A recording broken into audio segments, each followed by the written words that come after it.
네, 강제징용 민관협의회 이틀 전에 출범했습니다. 관계된 사람들이 다 모여서 좀 방법을 찾아보자는 취지입니다. 일제에 강제 동원됐던 피해자들에게 어떻게 배상을 할지, 또 그걸로 경색된 한일 관계를 어떻게 개선할지 여러 가지가 좀 논의가 될 것 같습니다. 앞서 영상에서도 보셨듯이요. 일본 기업들의 국내 자산 압류가 결정되는 최종 판결이 올 가을입니다. 8월에서 9월 정도. 얼마 안 남았죠. 그 전에 방법을 좀 찾아낼 수 있을지 협의회에 참석했던 핵심 관계자를 통해서 알아보겠습니다. 강제징용 피해자 측 대리인인 임재성 변호사 연결하고요. 지금 이동 중이라 대화가 끊길 수도 있다는 점, 그리고 운전하는 게 아니라 옆좌석에 타고 있다는 점 미리 시청자 여러분께 좀 양해 말씀드리겠습니다. 자, 임재성 변호사님 나와 계시죠? 예, 안녕하세요. 예. 자, 시간이 없으니까 좀 짧게 여쭈면 첫 회의가 2시간 남짓 걸렸다고 합니다. 어떤 얘기 나누셨습니까? 실제로 정부가 검토하고 있는 구체적인 안이 소개되거나 토론되지는 못했고요. 예. 상견례 정도, 첫 번째 회의이기 때문에 상견례 정도 인사로 꽤 시간이 좀 소요됐던 건 사실입니다. 예, 그럼에도 의미 있는 확인들은 몇 가지 있었는데요. 예. 첫 번째로는 지난주 보도됐던 한국 기업과 일본 기업의 자발적 출연으로 예. 피해자들에게 대위 변제한다라는 건 외교부 제1차관이 전혀 사실이 아니다라는 걸 좀 확인해 주었습니다. 아직까지 신정부 출범 이후에 일본과 협의할 수 있는 물리적 시간이 없었기 때문에 협의 사실 자체도 사실이 아니다라고 확인해 줬고요. 예. 하나 더는 이 협의회가 좀 모호했던 게 있었습니다. 그런데 대략 8월까지 해서 좀 구체적인 안을 도출하는 걸 희망한다라고 표현했기 때문에 예. 이 협의회가 8월 중에는 어느 정도 결론을 낼 수 있지 않을까라는 파악 같은 것들을 좀 했습니다. 그렇군요. 자, 일단 먼저 말씀하신 300억 원 대위 변제안에 대해서 여쭐게요. 일단 300억 원 대위 변제안이라는 게 뭔지에 대해서 저희가 그래픽도 준비했습니다만 짧게 설명이 좀 필요할 것 같습니다. 예, 어쨌든 이 강제동원 대법원 판결을 피고 예. 기업이 따르지 않기 때문에 지금까지 계속 문제가 있는 것인데요. 예.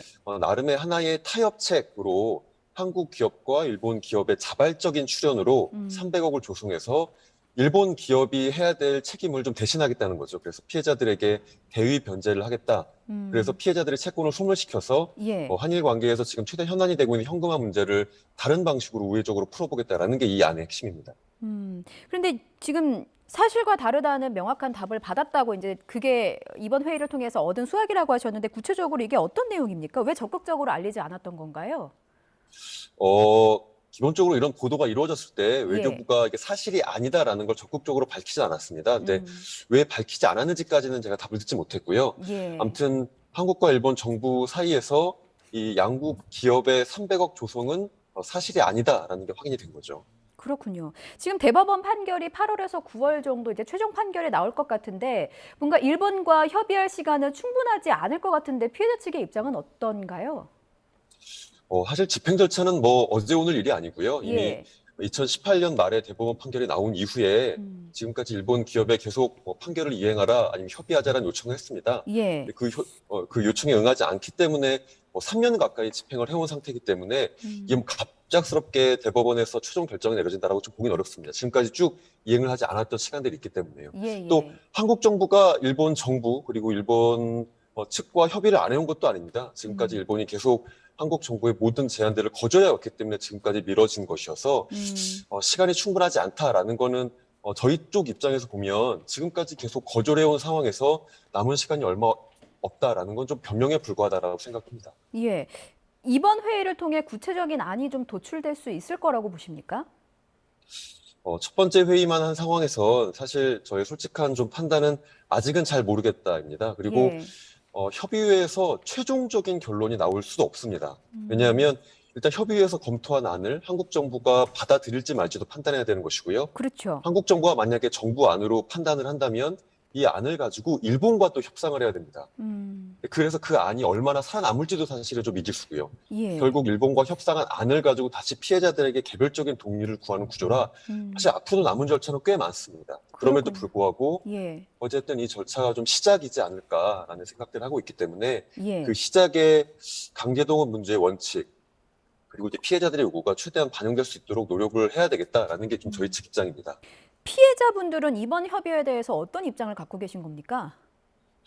사실 기대와 우려 같이 다 가지고 있을 것 같고요. 예. 특히 이제 기대라고 한다면 좀 이 문제가 어쨌든 3년 동안 일본 기업의 판결 이행 거부로 좀 지지부진해 왔는데 나름의 외교적인 좀 압박, 노력들이 좀 있지 않을까라는 기대가 있고 또 우려는 이게 정해진 결론으로 그냥 따라가는 하나의 과정에서의 좀 뭐라 그럴까요? 형식에 불과한 게 아닐까 하는 예. 걱정도 있는데요. 이제 그럼에도 불구하고 어쨌든 피고 기업, 일본 강제동원 가해 기업들의 사과 그리고 음. 판결의 이행에 준하는 나름의 부담 같은 것들이 좀 포함될 수 있기를 희망하고 있습니다. 예. 자, 정부의 외교적 보호권이라는 걸 요청했는데 이게 어떤 겁니까? 네, 지금까지 저희가 피해자 측이 일본 기업에게 판결을 이행하라 아니면 일본 정부가 그 판결의 이행을 방해하지 말라라고 음. 일본 측에 요구했던 것들이 전부였습니다. 그러니까 한국 정부에게 뭔가 요구한 적은 없었는데요. 예. 하지만 이 문제의 경색들이 계속 되다 보니까 한국 정부에게 음. 강력한 외교적인 좀 노력, 외교적인 조치들을 좀 취해서 피고 측과 그러니까 피고 기업, 일본 기업과 피해자 측이 마주 앉아서 협상을 할 수 있는 음. 직접 협상을 좀 만들어 달라 그런 자리를 만들어 달라고 저게 요청을 한 겁니다. 그걸 이제 외교적 보호권이라고 표현을 했는데요. 예. 외교적 보호권은 자국민이 외국에게 인권 침해를 당했을 때 그것을 좀 음. 정부가 대신 해결해주는 절차들을 외교적 보호권이라고 좀 폭넓게 이야기합니다. 그래서 예. 그 절차를 통해서 저희가 직접 협상할 수 있는 가능성을 좀 넓혀달라고 저희가 음. 최초로 한국 정부에게 요청을 했습니다. 그렇군요. 지금 피해자분들이 혹시 현금 배상 외에 다른 방법도 고려하고 계십니까? 아직 뭐 피해자분들에게 다른 방식에 대해서 하시냐, 음. 하시지 않냐라는 개별적인 의사를 확인해 본 적은 없습니다. 왜냐하면 예. 그런 구체적인 안들이 아직 나오지 않았기 때문에. 음. 하지만 제가 확인한 바로는 판결의 이행은 사실 판결에 확정된 손해배상 금을 주는 겁니다. 이제 거기에는 사과와 같은 것들은 없는데요. 피해자분들이 정말 원하시는 건 예. 일본 기업들의 사과입니다. 그래서 그런 음. 사과가 이루어질 수 있다면 예. 좀 다른 측면에 있어서는 좀 더 유연하게 저희가 판단할 수도 있지 않을까라는 음. 판단들을 좀 하고 있습니다. 그렇군요. 외교부가 이번 달에 2번 정도 협의회를 더 열겠다고 했는데 다음 회의는 언제로 잡혔습니까? 아직 일정이 확정되진 않았고요. 그렇군요. 7월 예. 중에 한 번에서 두 번 정도의 회의를 더 열겠다라는 이야기는 들었습니다. 그렇다면 이제 끝으로요. 이거 하나만 여쭤볼게요. 아직 뭐 일정이 확정되지 않았습니다만 다음 회의가 열리면 어떤 입장을 구체적으로 좀 피력할 계획이십니까? 저희가 제안드린 그러니까 일본 기업과 피해자 측 간의 직접 협상, 예. 그리고 그 협상되는 기간 동안은 현금화를 좀 유예하는 조치도 검토할 수 있겠다라는 게 저희가 제안드린 안인데 그 음. 안이 정부에서 무겁게 논의될 수 있기를 다시 한번 재차 좀 요구할 생각입니다. 저희로서는 그 안이 가장 이 문제의 본질과 맞닿아 있고 또 순리라고 생각하기 때문에 예. 조금 더 그 안을 요청드리고 또 정부 음. 측 답변을 또 듣는 시간을 꼭 갖도록 하겠습니다. 예, 알겠습니다. 다음 회의가 열리면 저희도 이 사건 계속해서 좀 지켜보도록 하겠습니다. 예, 이동 중이라 지금 화면 연결이 원활하지 못했다는 점 시청자 여러분께 다시 한번 양해 말씀드리고요. 여기까지 듣도록 하겠습니다. 강제징용 민관협의회 피해자 측 대리인을 맡고 있는 임재성 변호사였습니다. 잘 들었습니다. 예, 감사합니다.